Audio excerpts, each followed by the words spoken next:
1991 में new economic reforms यानी कि नई आर्थिक नीतियों की पॉलिसी जो है वो अपनाई, जिसमें 3 तरीके की पॉलिसी थी, ग्लोबलाइजेशन, इसके अलावा प्राइवेटाइजेशन और लिबरलाइजेशन। तो इस वीडियो के माध्यम से मैं आपको डिटेल में समझाने वाला हूँ कि प्राइवेटाइजेशन क्या है, लिबरलाइजेशन क्या है, ग्लोबलाइजेशन किस तरीके से किया जाता है। तो सबसे पहले शुरुआत करते हैं कि आखिरकार 1991 में जो हमने इकोनॉमिक रिफॉर्म अपनाया उसकी आवश्यकता हमें क्यों पड़ी।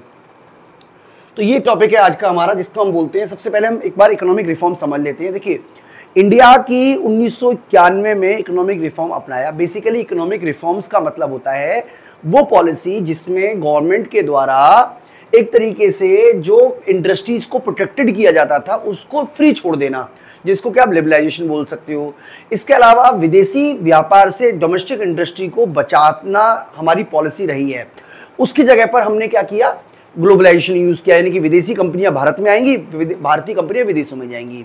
इसी तरीके से गवर्नमेंट का अभी तक जो फोकस रहा या झुकाव जो रहा वो रहा गवर्नमेंट सेक्टर पर के द्वारा कंपनियों के ऑपरेशन पर। नई पॉलिसी में गवर्नमेंट के द्वारा ये किया गया कि जो कंपनियां घाटे में चल रही हैं उनको प्राइवेटाइजेशन कर दिया जाए, यानी कि एक तरीके से गवर्नमेंट ने पॉलिसी शिफ्टिंग कर दी।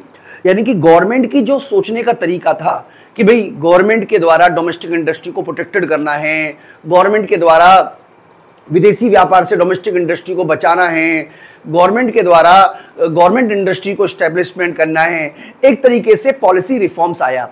एक्चुअल में हो ये रहा था बच्चों कि जिस समय ये पॉलिसी यूज की, WTO की स्थापना होने वाली थी, यानी कि इंडिया भी WTO का प्राइमरी मेंबर में से एक है।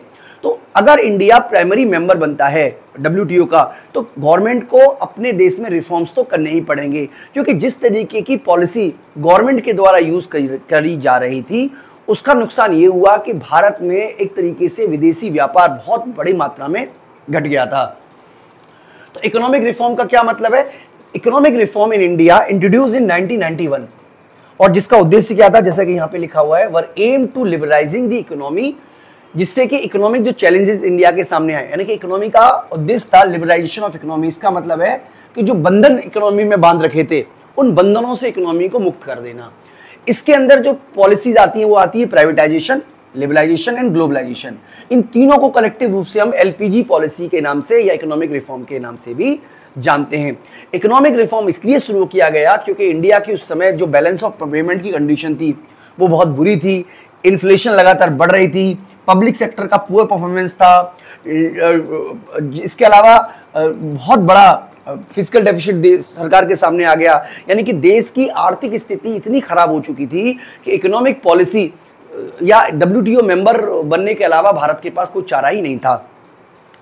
तो जब इंडिया ने PV नरसिम्हा राव की सरकार थी, प्राइम मिनिस्टर थे PV नरसिम्हा राव, और जो उस समय के वित्त मंत्री हुआ करते थे मनमोहन सिंह, उनके द्वारा न्यू इकोनॉमिक पॉलिसी के माध्यम से इकोनॉमिक रिफॉर्म किया गया था।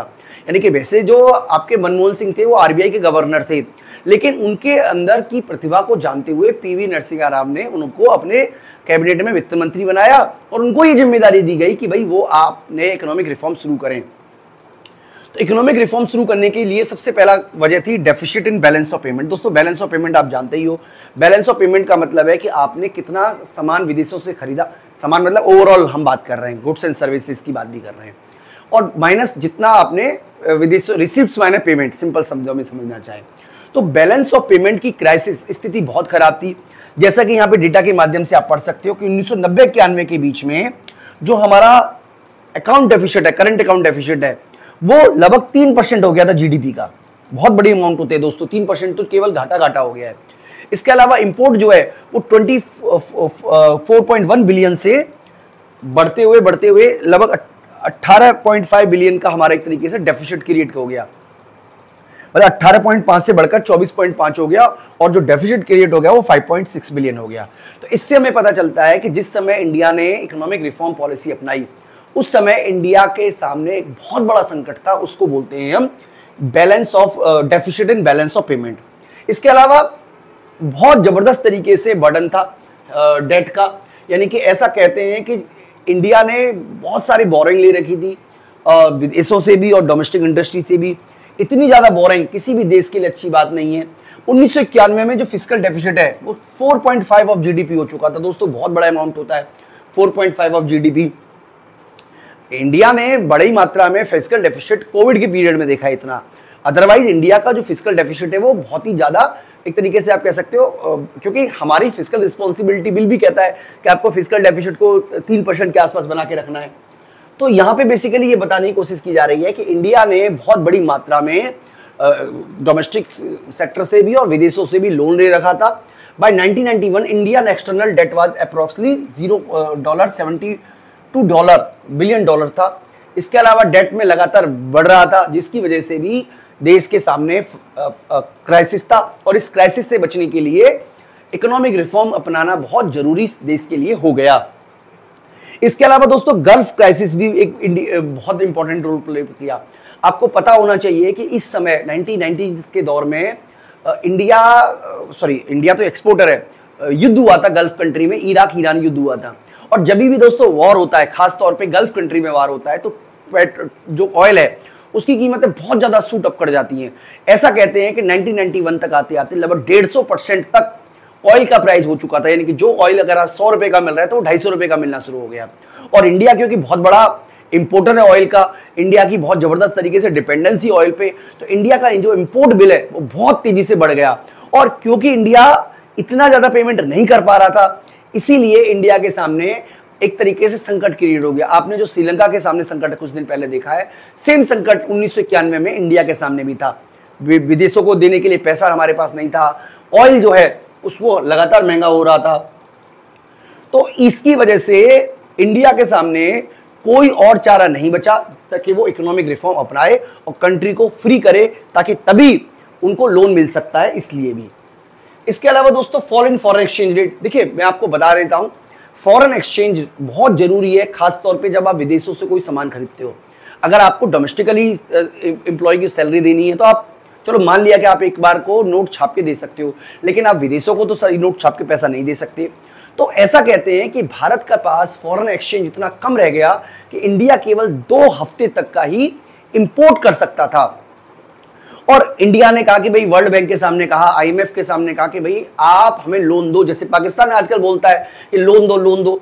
तो IMF द्वारा या वर्ल्ड बैंक के द्वारा इंडिया के सामने ये शर्त लगाई गई कि हम आपको लोन देने को तैयार है, लेकिन इसके लिए आपको हमारी कुछ शर्तें माननी पड़ेंगी। शर्तें क्या थी कि आप जो इतना सारा बर्डन झेल रहे हो प्राइवेट सेक्टर, गवर्नमेंट सेक्टर का, आपको धीरे धीरे करके गवर्नमेंट सेक्टर जो खास तौर पे घाटे में चल रही कंपनियां हैं उसको बंद करना पड़ेगा, ताकि आपके ऊपर फिस्कल डेफिसिट कम आए, जिससे कि आपको नोट छापना कम पड़े, ताकि क्योंकि आप बार बार नोट छापोगे तो आपके पास ये संकट आपके पास फिर से आ जाएगा। तो ये सब बातें दोस्तों हमारे पास हैं। इसके अलावा गवर्नमेंट को उस जमाने में 67 टन गोल्ड गिरवी रख के इकोनॉमी को लोन लेना पड़ा। तो दोस्तों ये सारी की सारी बातें, इसके अलावा लगातार कीमतें बढ़ रही थी। उस दौर में जो इन्फ्लेशन रेट है 1991 में वो 13.9% रहा इंडिया में। इसका मतलब फूड इन्फ्लेशन काफी ज्यादा थी, लगातार कीमतें बढ़ रही थी, लगातार चीजें महंगी हो रही थी, और देश के सामने एक विकट संकट पैदा हो गया। और इस विकट संकट से बचने के लिए ही इंडिया ने इकोनॉमिक रिफॉर्म को अपनाना पड़ा। साथ ही साथ poor performance of public sector, देखिए पब्लिक सेक्टर जो अंडरटेकिंग है उनमें लगातार लॉसेज हो रहा था, लगातार लॉस होने के बावजूद भी उनको बर्डन को गवर्नमेंट को बियर करना पड़ रहा था। अल्टीमेटली गवर्नमेंट जो पैसा रोड बनाने पे खर्चा कर सकती है, जो पैसा सड़क बनाने पे खर्चा कर सकती है, जो पैसा आपको और हमके वेलफेयर पे खर्च कर सकती है, अल्टीमेटली सरकार को वो पैसा खर्च करना पड़ रहा था पब्लिक सेक्टर एंटरप्रेन्योर या पब्लिक सेक्टर अंडरटेकिंग को की लॉसेस को फुलफिल करने में। तो ऐसा कहते हैं कि जो 1991 में लगभग 2.5 बिलियन करोड़ इंडिया का जो पब्लिक सेक्टर अंडरटेकिंग है उनको लॉस का सामना करना पड़ा। तो दोस्तों ये काफ़ी सारे पॉइंट हैं जो हमने आपको बताए, जिसकी वजह से इंडिया को आप कह सकते हो एक तरीके से इकोनॉमिक रिफॉर्म अपनाना पड़ा। तो यहाँ पे दोस्तों कुछ इंडिकेटर्स दे रखे हैं जो इंडिया के 1991 की कंडीशन को बता रहे हैं।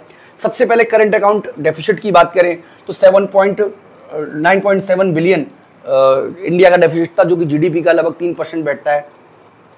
एक्सटर्नल डेट भी 72 बिलियन तो हो गया। फिजिकल डेफिसिट जो था वो 8.4% हो गया GDP का। इसके अलावा फॉरेन एक्सचेंज रिजर्व केवल 1.2 बिलियन बचा, यानी कि इंडिया के पास केवल इतना ही रिजर्व बचा कि इंडिया 2 वीक का ही इंपोर्ट कर सकता है। इसके अलावा ऑयल इंपोर्ट बिल लगातार बढ़ते बढ़ते 6.2 बिलियन का हो गया, यानी कि इंडिया के रिजर्व से कहीं ज़्यादा। इन्फ्लेशन रेट बहुत ज़्यादा था और पीएसयू के लॉसेस बहुत ज़्यादा थे। तो इस तरीके से दोस्तों हमने समझा कि आखिरकार इकोनॉमिक रिफॉर्म इंडिया ने कोई खुशी में नहीं अपनाए, कोई ऐसा नहीं है कि इंडिया का मन बदल गया कि चलो इकोनॉमिक रिफॉर्म अपनाते हैं।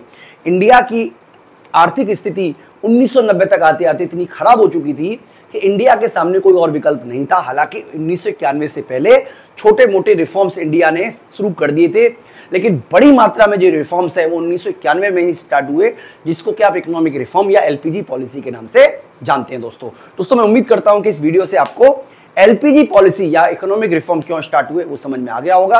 आगे वाली वीडियो में हम आपको बताएंगे कि सरकार के द्वारा कौन कौन से स्टेप उठाए गए लिबरलाइजेशन पॉलिसी अपनाने में। इस वीडियो में इतना ही। Thank you.